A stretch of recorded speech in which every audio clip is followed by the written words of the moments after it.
दोस्तों, Virat academy channel में आपका स्वागत है।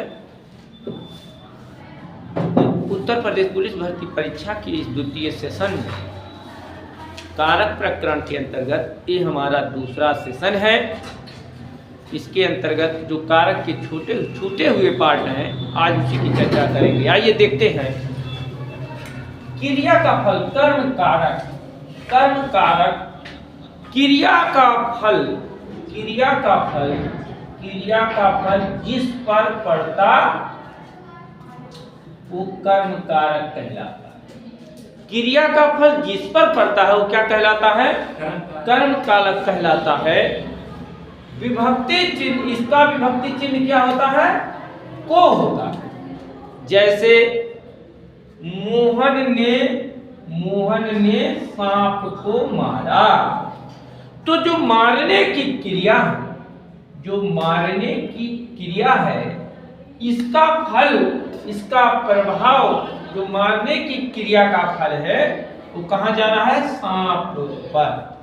अर्थात मोहन ने मारने की क्रिया जो किया उसका फल किस पर पड़ रहा है? सांप पर। इसलिए यहाँ सांप क्या है? कर्म कारक। सांप क्या है? कर्म कारक है। इसके साथ जो परसर्ग का अर्थ होता है, परसर्ग, जैसे पर मीन्स होता है दूसरा, और सर्ग होता का अर्थ होता है जुड़ना। तो जो बाद में, जैसे बाद में, यहां बाद में ही ले लीजिए आप, जो बाद में जुड़ा है, जैसे जो बाद में जुड़ा है वो परसर्ग है। यहां परसर्ग क्या जुड़ा हुआ है? को। यहां परसर्ग को जुड़ा है। जैसे लड़की ने पत्र लिखा, तो लिखने की क्रिया, जो लिखने की क्रिया है, इस क्रिया का फल जो है किस पर पड़ता है? पत्र पर पड़ता है। लिखने की क्रिया का फल किस पर पड़ रहा है? पत्र पर। इसलिए पत्र क्या है? यहाँ पर पत्र क्या हुआ? कर्म कारक हुआ। इसके साथ विभक्ति चिन्ह नहीं भी लगा हो, यदि कहीं दोस्तों विभक्ति चिन्ह नहीं भी लगा हुआ है और हम देखते हैं विभक्ति चिन्ह नहीं भी लगा हुआ है और हम देखते हैं कि क्रिया का फल जहां पर पड़ता है वहां पर कर्म कारक होता है। ठीक है? तो जैसे लिखने की क्रिया का फल पत्र पर पड़ता है, इसलिए यहां पर पत्र क्या है? कर्म कारक है। तो क्रिया का फल जिस पर पड़ता है वहां क्या होता है? कर्म कारक होता है। हाँ, आइए देखते हैं बच्चों कारण कारक। तीसरा जो कारक है हमारा करण कारक है। संज्ञा आज शब्दों के जिस रूप से क्रिया के करने के साधन का, जब क्रिया के करने के साधन का बोध हो, अर्थात जिसकी सहायता से क्रिया अर्थात कार्य संपन्न हो, उसे क्या कहते हैं? करण कारक कहते हैं। अर्थात क्रिया का जो आधार होता है, हाँ, क्रिया जिसके द्वारा संपन्न होती है उसे करण कारक कहते हैं। इसका जो विभक्ति चिन्ह है से या के द्वारा होता है।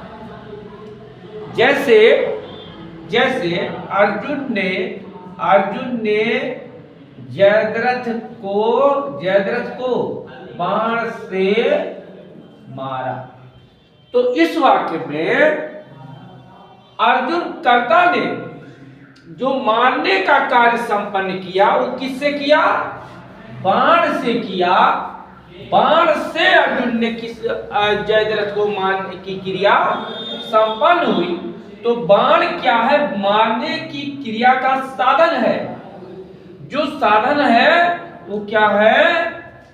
करण कारक कहलाता है। जैसे बाण से यहाँ पर करण कारक है। दूसरे वाक्य में दूसरा वाक्य लेते हैं, बालक गेंद से खेल रहे हैं। तो बालक गेंद से खेल रहे हैं, तो बालक जो करता है एक खेलने का कार्य गेंद से कर रहे हैं। किससे कर रहे हैं? गेंद से कर रहे हैं। यहाँ खेलने का कार्य किससे हो रहा है? गेंद से हो रहा है। अतः गेंद से में क्या है? करण कारक है। संप्रदान कारक। संप्रदान कारक, जैसा कि संप्रदान का अर्थ होता है देना। संप्रदान का अर्थ होता है देना। कर्ता जिसके लिए कुछ करता है, कर्ता जिसके लिए कुछ करता है अथवा जिसे कुछ देता है, उसे व्यक्त करने वाले रूप को संप्रदान कारक कहते हैं। उसे व्यक्त करने वाले रूप को क्या कहते हैं? संप्रदान कारक कहते हैं। संप्रदान कारक की जो विभक्ति चिन्ह है को और के लिए है। जैसे स्वास्थ्य के लिए सूर्य को नमस्कार करो। सूर्य को नमस्कार करो किसके लिए? स्वास्थ्य के लिए। स्वास्थ्य के लिए सूर्य को नमस्कार करो। तो सूर्य को नमस्कार करो किसके लिए करो? स्वास्थ्य के लिए करो। तो स्वास्थ्य के लिए क्या है? यहाँ पर संप्रदान कारक है। जैसे गुरुजी को मिठाई दो। तो मिठाई दो किसको? मिठाई दो गुरुजी को मिठाई दो। तो अर्थात मिठाई देने की क्रिया किसके लिए की जा रही है? गुरुजी के लिए। तो यहाँ गुरुजी को क्या हुआ? संप्रदान कारक गुरुजी में हुआ। स्वास्थ्य के लिए में क्या हुआ? संप्रदान कारक हुआ। पांचवा कारक है आपका अपादान कारक। अपादान कारक संज्ञा के जिस रूप से किसी वस्तु का अलग होना पाया जाए, किसी वस्तु का अलग होना पाया जाता है, वहां पर अपादान कारक कहलाता है। जो इसकी विभक्ति चिन्ह है, इसका विभक्ति चिन्ह से, ये अलग होने के अर्थ में इस विभक्ति चिन्ह से का प्रयोग होता है। जैसे संगीता घोड़े से गिर पड़ी, बच्चा छत से गिर पड़ा। जैसे इन दोनों वाक्यों में जैसे घोड़े से, संगीता का अलगाव कहां से हो रहा है? घोड़े से। तो घोड़े से और छत से, संगीता छत से अलग हो रही है। छत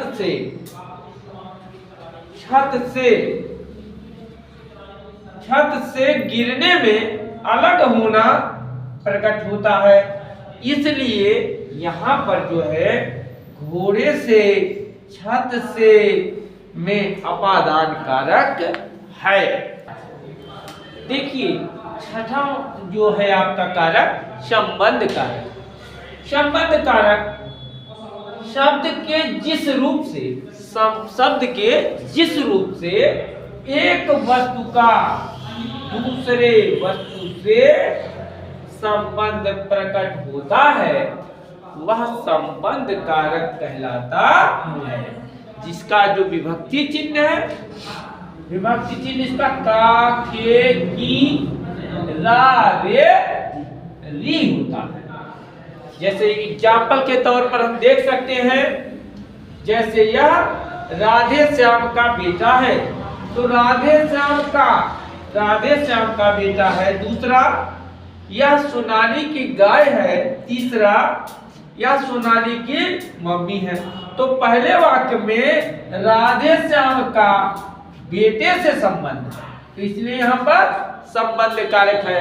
दूसरे वाक्य में सोनाली की गाय से संबंध है, इसलिए यहाँ पर संबंध कारक है। तीसरे वाक्य में सोनाली की मम्मी से संबंध है, इसलिए यहाँ पर कौन सा कारक है बच्चों? संबंध कारक है कि वस्तु के एक रूप का, जिस शब्द के जिस रूप से एक वस्तु का दूसरी वस्तु से संबंध प्रकट होता है तो वहां पर संबंध कारक होता है। अधिकरण कारक, अधिकरण कारक शब्द के जिस रूप से क्रिया के आधार का पता चलता है, आधार के विषय में हमको जानकारी मिलती है, आधार का बोध होता है, वहां पर कौन सा कारक होता है? अधिकरण कारक होता है। अधिकरण कारक का जो विभक्ति चिन्ह होता है वह में या पर, में पर होता है। जैसे भंवरा फूलों पर मड़रा रहा, तो यहाँ फूलों पर क्या है? अधिकरण कारक। कमरे में टीवी रखा है, कमरे में, अगर कमरा न होता तो टीवी के रखने की क्रिया संपन्न नहीं होती। इसलिए जो क्रिया का आधार बिंदु है वह कमरा है, टीवी रखा है। जैसे भंवरा फूलों पर मड़रा रहा है, तो मड़राने की क्रिया भंवरे के किस पर आधारित है? फूलों पर। तो जो क्रिया का आधार होता है वहां पर अधिकरण कारक होता है। ये आठवां हमारा है संबोधन कारक। संबोधन कारक जिससे किसी वस्तु को बुलाने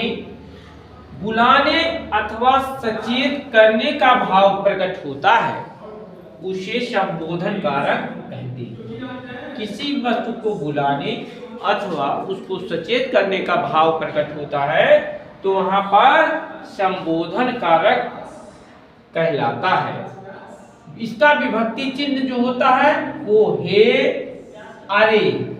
जैसे उदाहरण के तौर पर अरे भैया क्यों रो रहे हो, तो अरे भैया क्यों रो रहे हो में अरे भैया क्या है? संबोधन कारक है।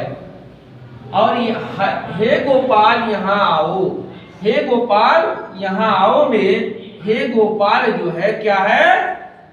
संबोधन कारक है। इन वाक्यों में अरे भैया और हे गोपाल संबोधन कारक है। इसी के साथ आज हमारा कारक का यह सेशन समाप्त होता है।